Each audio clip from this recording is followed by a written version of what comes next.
প্রিয় সাংবাদিক বন্ধুগণ, আজকে এক বিশেষ মুহূর্তে বিশেষ প্রয়োজনে আপনাদের আমরা শরণাপন্ন হয়েছি। আমার সাথে এই প্রেস কনফারেন্সে উপস্থিত রয়েছেন আমার চিফ এজেন্ট, নির্বাচনের চিফ এজেন্ট, নারায়ণগঞ্জ মহানগর বিএনপির সাধারণ সম্পাদক এটিএম কামাল, উপস্থিত রয়েছেন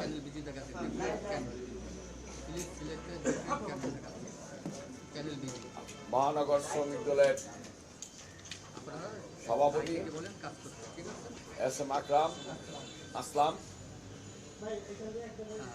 উপস্থিত রয়েছেন মহানগর বিএনপির সহসভাপতি ফখরুল ইসলাম মজনু, উপস্থিত রয়েছেন নারায়ণগঞ্জ জেলার আহ্বায়ক কমিটির সিনিয়র সদস্য কাজী নজরুল ইসলাম টিটু, মহানগর শ্রমিক দলের সাধারণ সম্পাদক আসগর, উপস্থিত রয়েছেন নারায়ণগঞ্জ জেলা বিএনপির অন্যতম সদস্য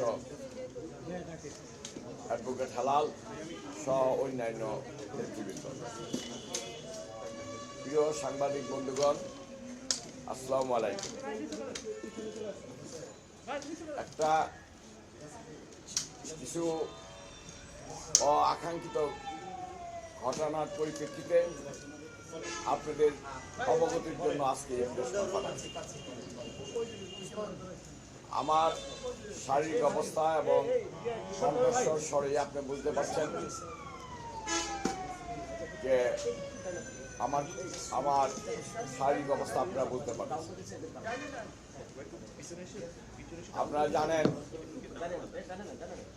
অত্যন্ত উৎসব মুখর পরিবেশে আমাদের নারায়ণগঞ্জ সিটি কর্পোরেশনের বহু আকাঙ্ক্ষিত নির্বাচনটা হতে যাচ্ছিল। আমার ধারণা যে নারায়ণগঞ্জের আপামর জনগণ তাদের কাঙ্ক্ষিত একটা প্রার্থী পেয়েছিল এবং সেই প্রার্থীকে নিয়েই তারা মাঠে নেমেছে। আনাচে কানাচে সর্বস্ব একটা নির্বাচনী হাওয়া নারায়ণগঞ্জে প্রবাহিত হচ্ছে। কিন্তু আপনারা নিশ্চয়ই লক্ষ্য করেছেন রাজধানী এবং বিভিন্ন জেলা থেকে আগত আমাদের কিছু মেহমান, সম্মানিত মেহমানদের যারা সরকারি দলেরও অত্যন্ত গুরুত্বপূর্ণ দায়িত্ব পালন করছেন, পাশাপাশি জাতীয় সংসদের অনেক সদস্য, স্থানীয়ভাবে জেলা পরিষদের চেয়ারম্যান সহ সকলেই এই নির্বাচনে অংশগ্রহণ করছেন। তাতেও আমাদের খুব একটা আপত্তি ছিল না। কিন্তু ঢাকা থেকে এবং বিভিন্ন এলাকা থেকে নারায়ণগঞ্জের বহিরাগত নেতৃবৃন্দ বক্তব্য নারায়ণগঞ্জের পরিবেশকে ঘোলাটে করে দিচ্ছে দিন দিন। আপনারা শুনেছেন নির্বাচন রচনার শুরু, নির্বাচন প্রতীক বরাদ্দর দিন, নির্বাচনের প্রতীক বরাদ্দর দিন অর্থাৎ 28শে ডিসেম্বর বাংলাদেশ আওয়ামী যুবলীগের অত্যন্ত সম্মানিত ব্যক্তি সাধারণ সম্পাদক নারায়ণগঞ্জে এসে বলেছেন যে তৈমুরকে মাঠে নামতে দেওয়া হবে না। আমরা তার বক্তব্যের গুরুত্ব দেই নাই এবং গুরুত্ব দেওয়ার কোনো প্রয়োজনও মনে করি না ইনশাল্লাহ। কিন্তু প্রশাসনের উপরে এতই চাপ, এতই প্রভাব বিস্তার করা হচ্ছে, সেই প্রভাবের কষাঘাতে আমরা এখন জর্জরিত। আপনারা শুনেছেন বাংলাদেশ আওয়ামী লীগের সর্বোচ্চ নির্ধারণী ফোরাম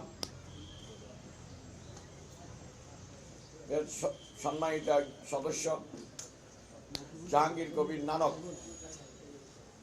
তিনি বলেছেন যে তৈমুর ঘুঘু দেখেছে কিন্তু ঘুঘুর ফাঁদ দেখে নাই। 24 ঘন্টার মধ্যে সে ঘুঘুর ফাঁদ দেখবে, সে টের পাবে।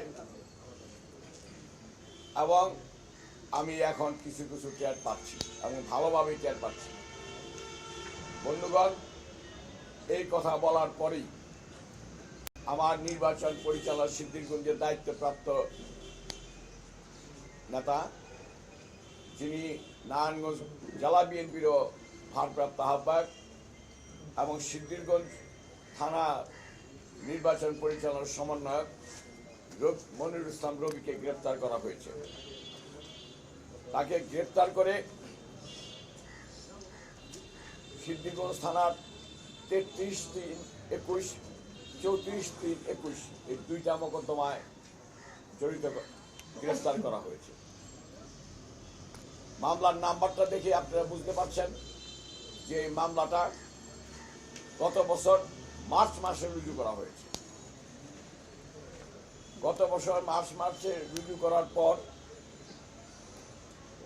দীর্ঘ 8 মাস চলে যাওয়ার পরে যখনই এই রবিকে নির্বাচন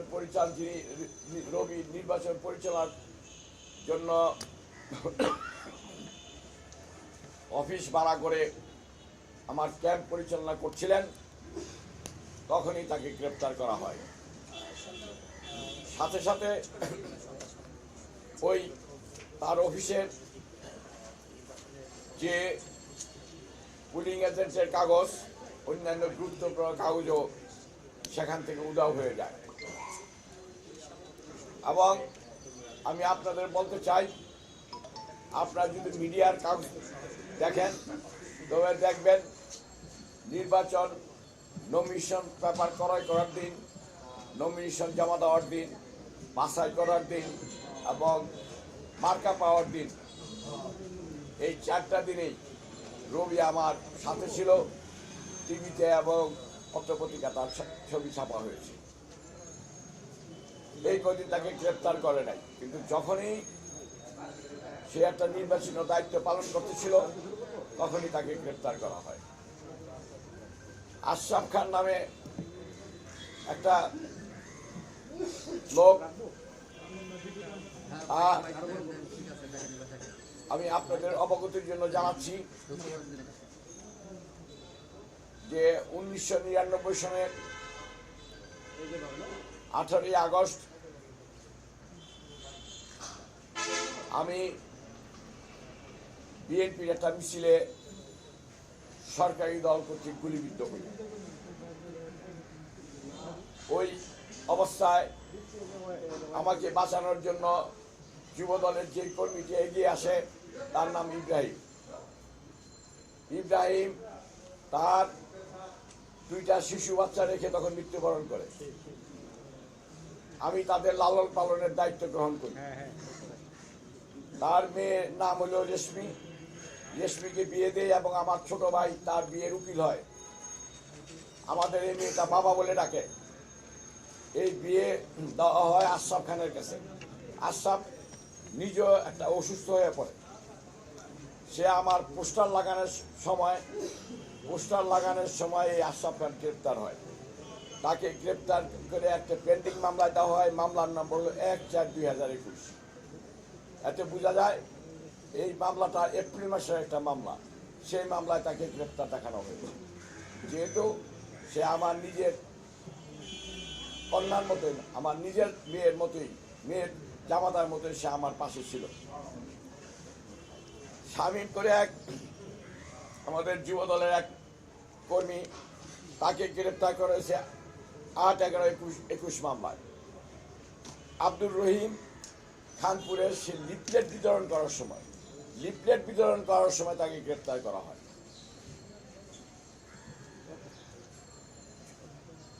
জামিল বন্দর থেকে তাকে গ্রেপ্তার করা হয়।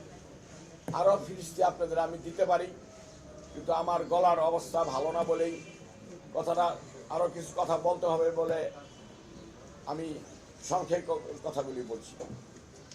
গ্রেপ্তার তো হচ্ছেই, পাশাপাশি আমাদের অনেক সক্রিয় নেতাকর্মীদের ভয়ভীতি দেখানো হচ্ছে। আইন শৃঙ্খলা বাহিনী বা আইন শৃঙ্খলা বাহিনীর নাম দিয়ে টেলিফোন করা হচ্ছে। এমনকি প্রতি রাত্রে 8টা 10টা গাড়ি নিয়ে তাদেরকে ওই বাড়িতে বাড়িতে যাওয়া হচ্ছে। বাড়িতে বাড়িতে যাওয়া সেখানে খোঁজা হচ্ছে। আপনারা জানেন, বুলেট প্রুফ গাড়ির মতোই আমরা বিএনপির বাৎসরিক দলের নেতাকর্মীরা এই গ্রেপ্তার প্রুফ হয়েছে। আমরা 15 বছর যাবতেই নিরাপদে বাড়িঘরে থাকতে পারি না। সেই হিসাবে আমরা গ্রেপ্তারকে এড়িয়ে নির্বাচনটা করার জন্য চেষ্টা করছি। কিন্তু আপনাদের মাধ্যমে আমি আন্তর্জাতিক মিডিয়া, জাতীয় মিডিয়া, মানবাধিকার সংস্থা, বিদেশি দূতাবাস, সর্বস্তরে আন্তর্জাতিক পর্যায়ে গণতান্ত্রিক মনা, গণতন্ত্রকে ভালোবাসেন, গণতন্ত্রকে শ্রদ্ধা করেন, এই ধরনের সকলের আমি দৃষ্টি আকর্ষণ করে এই নারায়ণগঞ্জে এই নির্বাচনটা পর্যবেক্ষণ করার জন্য আমি অনুরোধ জানাচ্ছি। আমি আরও বলতে চাই, নারায়ণগঞ্জের বিভিন্ন হোটেলগুলি আপনারা চেক করেন, দেখবেন বিভিন্ন জেলা থেকে সরকারি দলের লোকজন এখানে হোটেলে রাখা হয়েছে। এই সার্কিট হাউস, নারায়ণগঞ্জ ক্লাব, ডাক বাংলাকে নির্বাচনের কাজে ব্যবহার করা হচ্ছে। আইন অনুযায়ী সরকারি কোনো গাড়ি, সরকারি সার্কিট হাউস, ডাক বাংলো ব্যবহার করার কোনো আইনগত বিধান নাই এবং এটা আচরণবিধির লঙ্ঘন। তারপরেও এই আচরণবিধি লঙ্ঘন করি এই সরকারি দলের বিভিন্ন উচ্চ পর্যায়ের কর্মকর্তা যারা আমাদের নারায়ণগঞ্জের মেহমান, তারা এই নির্বাচনকে প্রভাবান্বিত করার জন্য উঠে পড়ে লেগে গেছেন। বন্ধুগণ, আপনারা জেনেছেন যে গত রাত্রে সন্ধ্যায় আওয়ামী লীগের কেন্দ্রীয় নেতা জনাব জাহাঙ্গীর কবির নানক মহোদয় তার কিছু সঙ্গীকে নিয়ে জেলা প্রশাসক এবং পুলিশ সুপারের সাথে আলাপ করেছেন, তার অফিসে দেখা করেছেন। তিনি অবশ্য বলেছেন সাংবাদিকদের কাছে তিনি নির্বাচনকে প্রভাবিত করতে যান নাই, কিন্তু তার বক্তব্য এবং তার দেখা করার সাথে কোনো সমন্বয় নাই। প্রথম কথা হইল যে তিনি নির্বাচন প্রাককালে 16 তারিখের নির্বাচন 13 তারিখে তিনি কোনো প্রভাবেই যেহেতু তিনি নিজে ভোটার না, সেহেতু তিনি প্রশাসনের উপরে দেখা করে তাকে কোনো প্রভাব বিস্তার করতে পারেন না। এটা আইনগতভাবে আমি মনে করি এটা অন্যায় আচরণবিধির লঙ্ঘন।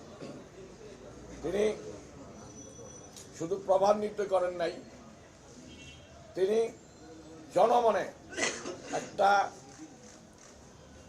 ধোঁয়াশা, একটা ক্লাউড সৃষ্টি করে। এটা একজন উচ্চ পর্যায়ের সম্মানিত নেতার থেকে আমরা আশা এবং প্রত্যাশা করি না। বন্ধুগণ, আমি বলতে চাই যে এই ধরনের কর্মকাণ্ডে নারায়ণগঞ্জ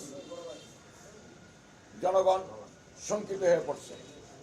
এই বিষয়ে আমি বাংলাদেশের যিনি রাষ্ট্রনায়ক, যিনি সর্বময় ক্ষমতার মালিক, সংবিধানের 48টি ধারা মোতাবেক যার পরামর্শ ছাড়া রাষ্ট্রপতিও কোনো দায়িত্ব পালন করতে পারেন না, সেই মাননীয় প্রধানমন্ত্রীর দৃষ্টি আকর্ষণ করে আমি বলতে চাই যে নারায়ণগঞ্জের মানুষ প্রত্যাশা করে যে আপনি এই দেশের সর্বোচ্চ ক্ষমতার মালিক হয়ে নারায়ণগঞ্জের নির্বাচনটাকে নিরপেক্ষ, নির্বিঘ্ন, স্বচ্ছ এবং সুন্দরভাবে করার জন্য প্রয়োজনীয় নির্দেশ এবং ব্যবস্থা জারি করবেন।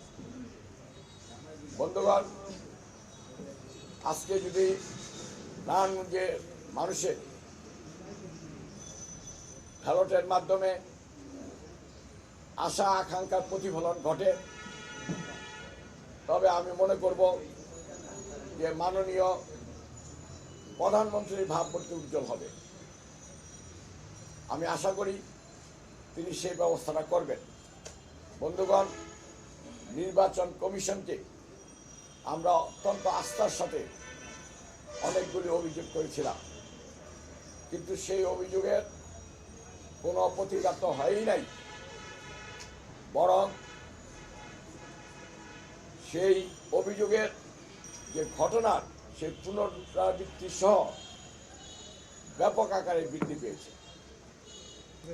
16ই ডিসেম্বর বিএনপির একটি বড় সমাবেশে, বিজয় র্যালিতে আমার সভাপতিত্ব করার কথা ছিল। কমিশনের রিটার্নিং অফিসার মাহফুজা আক্তারের টেলিফোনিক নির্দেশে আমি সেখানে সভাপতিত্ব করি নাই, এই সমাবেশে যাই নাই, কারণ তিনি আমাকে বলেছেন যে আচরণবিধি লঙ্ঘন হবে। কিন্তু এরপরে দেখেন, গত 24শে ডিসেম্বর থেকে শুরু করে এই একের পর এক এই এমপি মহোদয়, বিভিন্ন এমপিরা এই সমাবেশ করে আচরণবিধি লঙ্ঘন করছে, আমাকে হুমকি দিচ্ছে, আমাদের কর্মীদের হুমকি দিচ্ছে এবং নির্বাচনের পরিবেশের জটিলতার সৃষ্টি করছে। বন্ধুগণ, এই বিষয়ে আমি নির্বাচন কমিশনকে পরপর 3টি অভিযোগ দায়ের করেছি। এই অভিযোগের মধ্যে আমার এই অভিযোগও ছিল যে তোরণ নির্মাণ করার এবং তোরণের উপরে মার্কা দেওয়ার একটা সড়ক দখল করে, এটার আইনগত কোনো বিধান নাই, এটা আচরণবিধির লঙ্ঘন। এসপি সাহেব, ডিসি সাহেব আমাদের কথা দিয়েছিলেন যে তোরণ ভেঙে দেবেন, কিন্তু তিনি তা করেন নাই। এছাড়াও অন্যান্য যে আচরণবিধির লঙ্ঘনের ব্যাপারে যে পোস্টার বা যে প্রচারের যে মার্কার প্রচার, মাইক ব্যবহার, এইসব সম্পর্ক নির্বাচন কমিশনকে বারবার অবহিত করা হয়েছে, কিন্তু তারাও বারবার আশ্বাস দিয়েছেন সত্য, কিন্তু কার্যকর ভূমিকা গ্রহণ করেন নাই। আমি মনে করি যে জনগণের মনে যে ধারণা নির্বাচন কমিশন একটা ঠুটু জগন্নাথ, সেটি তারা করতে যাচ্ছে। তারপরও আমি নির্বাচন কমিশনের উপরে আস্থা রেখে বলতে চাই, আস্থা রাখতে চাই এবং আস্থা রাখার মতো পরিবেশ তারা করবেন, এটাও আমি বিশ্বাস করি। সর্বশেষ আমার একটি বক্তব্য যে নারায়ণগঞ্জবাসীর উপরে আস্থা রেখে, নারায়ণগঞ্জ আল্লাহর উপরে সম্পূর্ণভাবে নির্ভর করে, নারায়ণগঞ্জবাসীর চাহিদার কারণেই আমি এই নির্বাচনে অবতীর্ণ হয়েছি। আমার বিভিন্ন সময়ে বিভিন্ন বক্তব্যে আমি কেন নির্বাচনে আসলাম এই ধরনের কথাবার্তা আমি সব কথা আপনাদের জানিয়েছি। পক্ষান্তরে আমাকে আমার প্রতিদ্বন্দ্বী প্রার্থী বিভিন্ন সময়ে বিভিন্ন উপাধি দিয়ে বিভিন্ন ধরনের কথা বলে বিভিন্ন বিভ্রান্তি সৃষ্টি করার চেষ্টা করেছেন। আমি অদ্যবধি কোনো প্রার্থীর বিরুদ্ধে, আমার প্রতিদ্বন্দ্বীর বিরুদ্ধে ব্যক্তিগত আক্রমণ করে কোনো বক্তব্য রাখি নাই এবং ভবিষ্যতে রাখবো না ইনশাল্লাহ। আমি গুজব ছড়ানো হচ্ছে যে আমি বসে পড়ব, আমি আপনাদের সদয় অবগতির জন্য বলছি বসে পড়ার জন্য শত প্রতিকূল অবস্থাকে মোকাবেলা করে আমি নির্বাচন নামি নাই। নির্বাচন করার জন্য নির্বাচনে নেমেছি নারায়ণগঞ্জবাসীর প্রয়োজনে। 2011 সালের ঘটনার সম্পর্কে আমি বলতে চাই। আপনারা জানেন যে আমি একটা দল করি। আমি বাংলাদেশ জাতীয়তাবাদী দলের একজন সক্রিয় সদস্য। এই দলের জন্য আমি রাজপথে গুলিবিদ্ধ হয়েছি। আপনারা মিডিয়াতে দেখেছেন, আপনারাই দেখাইছেন যে পুলিশ কতবার আমাকে রাজপথে শারীরিকভাবে নিগৃহীত করেছে, কতবার আমি কারাবরণ করেছি। আমার দলের নেত্রী, তখন আমি দলের ক্যান্ডিডেট ছিলাম, আমার দলের নেত্রী দেশনেত্রী খালেদা জিয়ার নির্দেশে আমি নির্বাচনের 5 ঘন্টা আগে আমি প্রত্যাহার করি। আজ পর্যন্ত আমি জিজ্ঞাসা করি নাই কেন আমাকে প্রত্যাহার করতে হলো, কেন আমাকে এই নির্বাচন থেকে সরে যেতে হলো। আমি আজ পর্যন্ত জিজ্ঞাসা করি নাই। কেন করি নাই? আমি মনে করি আমি দল করি, দলের প্রতি অনুগত থাকা আমার দরকার। সেই হিসাবে আমি দলের নির্দেশ পালন করেছি। ব্যারিস্টার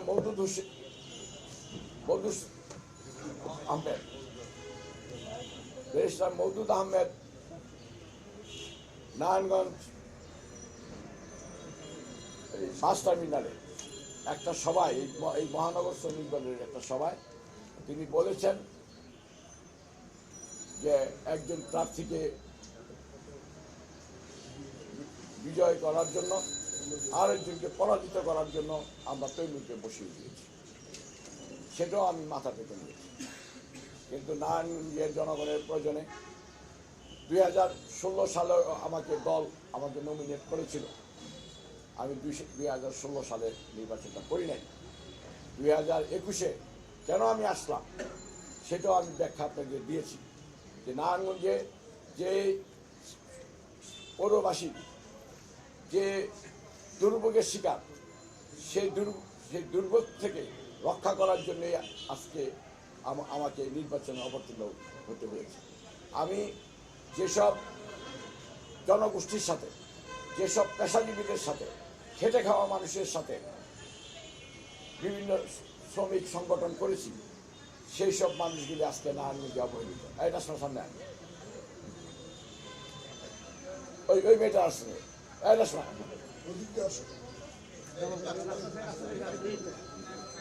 আমি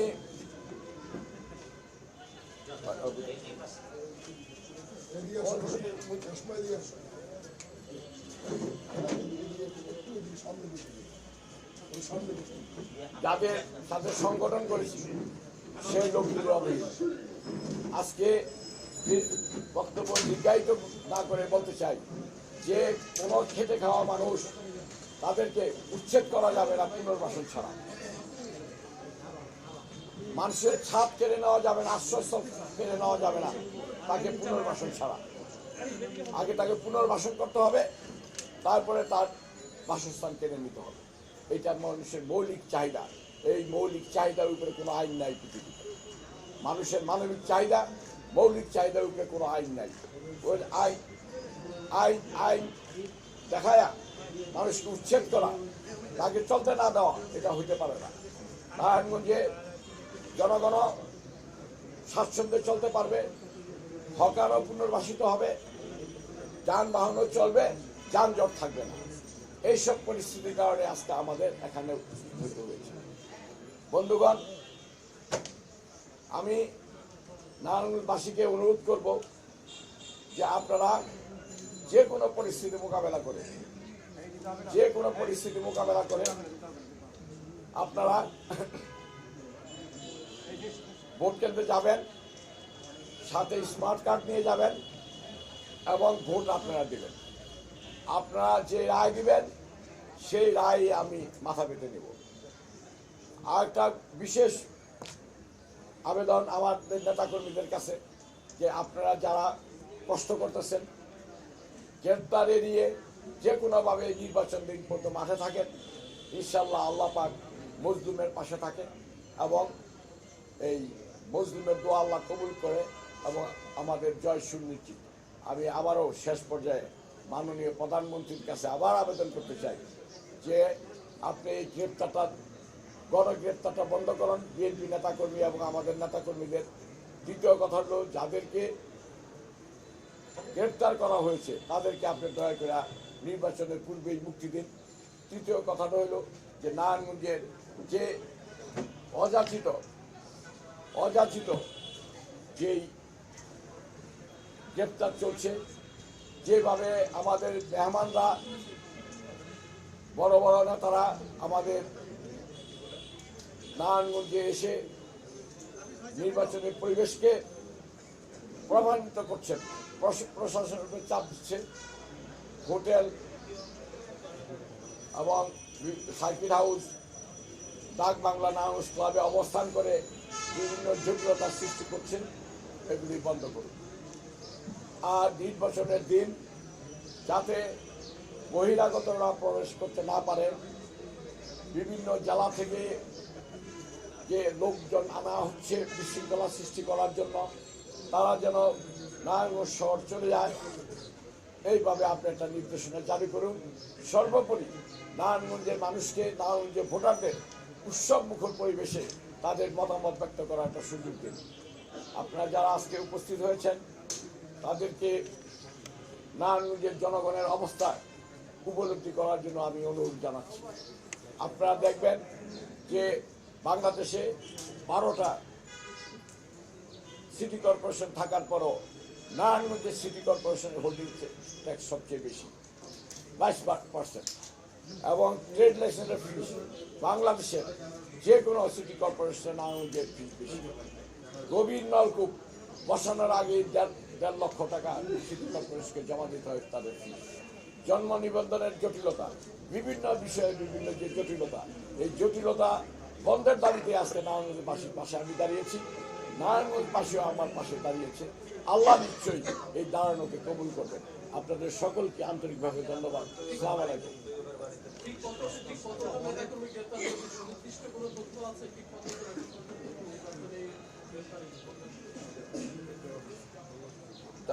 আজকে আমি এটা দিয়া রেকর্ডটা দেখে আপডেটটা আপনাদের জানাই দিব। আমি তো কিছু নাম বললাম। আর একটা কথা, এই মাত্র মেসেজ আসলো আমার 3 নং ওয়ার্ডের যে সভাপতি তৈয়বের বাড়িতে পুলিশ গিয়ে তছনছ করছে। এরকম প্রায় নেতাকর্মীদের বাড়িতে যাচ্ছে।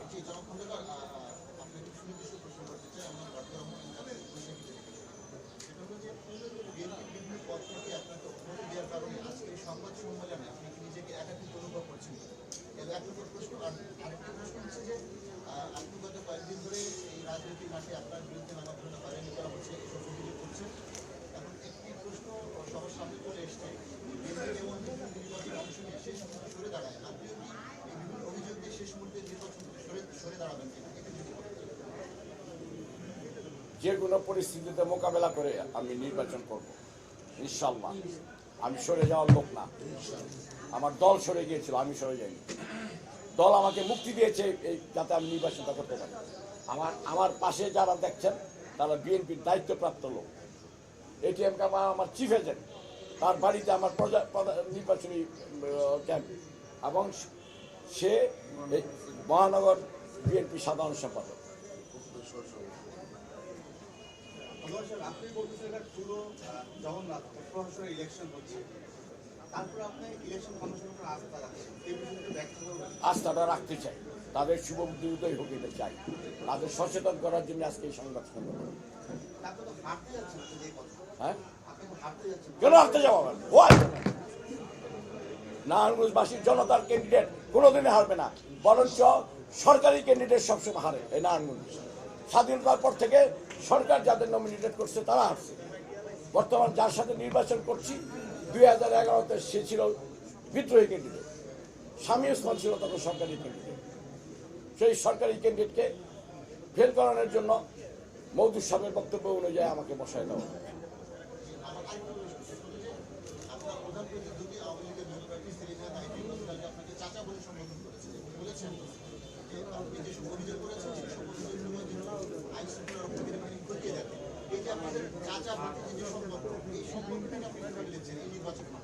নির্বাচনে মাঠে চাচাবাতির সম্পর্ক তো বিষয় না, সম্পর্ক আছে, সম্পর্ক থাকবে, এটা কোনো বিষয় না। বিষয়টা হলো demand of the situation. Demand of the people of the Narayanganj, demand of the circumstances, মানুষকে তার অধিকার থেকে বঞ্চিত করার বিরুদ্ধে আজকে জনগণের সে প্রতিবাদ। ডিমান্ড হলো সবচেয়ে বড় জিনিস। আমি একটা রাজনীতি করি, আমি আমার ভাতিজিও একটা রাজনীতি করি, সো ওয়াট, এটা কোনো বিষয় না। হ্যাঁ,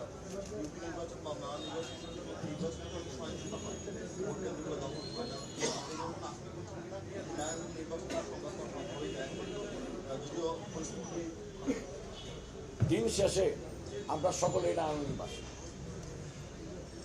আমি মনে করি যে সব দাগ শুকিয়ে যায়, নদীও শুকায়, নদীও শুকিয়ে যায়, কিন্তু রক্তের দাগ শুকায় না। আমি এমন কোনো পরিস্থিতি নারায়ণগঞ্জের সৃষ্টি হোক আমি চাই না। আমি নারায়ণগঞ্জবাসী, নারায়ণগঞ্জের যারা নারায়ণগঞ্জকে নেতৃত্ব দিত তাদের সাথে আমি সামাজিক রাজনৈতিক বিভিন্ন কর্মকাণ্ডে জড়িত ছিলাম। আমি অনেকেরই নারায়ণগঞ্জের যারা আছেন তাদের আমি সিনিয়র।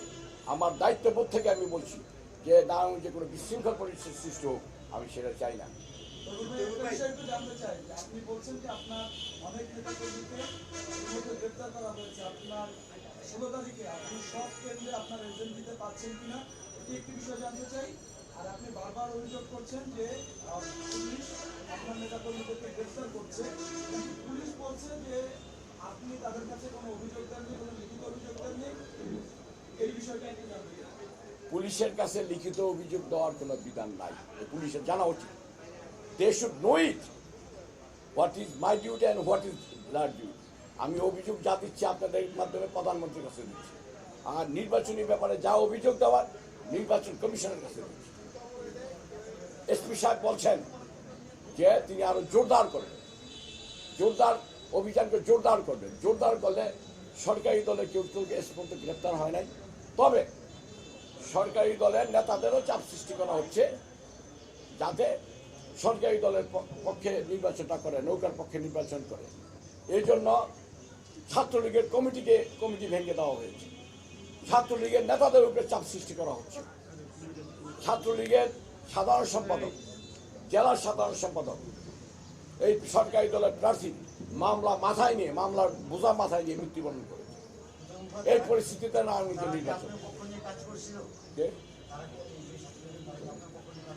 তাদের যে ডিভিশন, তাদের যে বিভাজন, এটা দিনের আলোর মতো সত্য। এটা তো আমার পক্ষ বিপক্ষের প্রয়োজন পড়ে না।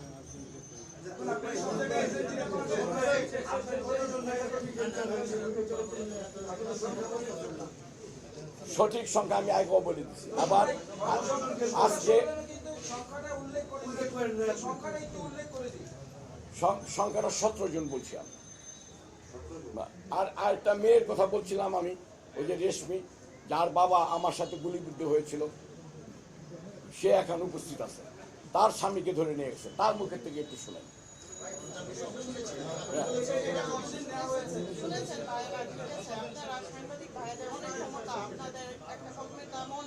আপনারা ইচ্ছা করলে অনেক কিছুই করতে পারেন। আপনাদের কাছে আমার অনেক অনুরোধ যে নিরীহ মানুষ যাদের নিয়ে যে এই নির্যাতনগুলি করতেছে এগুলির জন্য আপনারা, আমার স্বামীকে যেদিন ধরে নিয়েছে সেদিন আমি এত ভাঙা করি নাই, কালকে তার সাথে আমার দেখা হওয়ার পর আমি যেভাবে ভাঙা করছি। সে একজন ক্যান্সার রোগী, সে একজন পায়ের সমস্যা, তার মেরুদণ্ডের একটা হাড় বাঁকা, সে অনেক অসুস্থ, সে একদম সাধারণ নিম্নয়ের মানুষ, চা বিক্রি করে খায়, সে চায়ের দোকানদার। তার সম্পর্কে ভালো করে না জেনে না শুনে তার এইভাবে নিয়ে যেদিন তার ধরলো সেদিনই রাতে নিয়ে তার বিস্ফোরণ হয়েছে। কেন? তার নামে কোনো ওয়ারেন্ট ছিল না, কিচ্ছু ছিল না।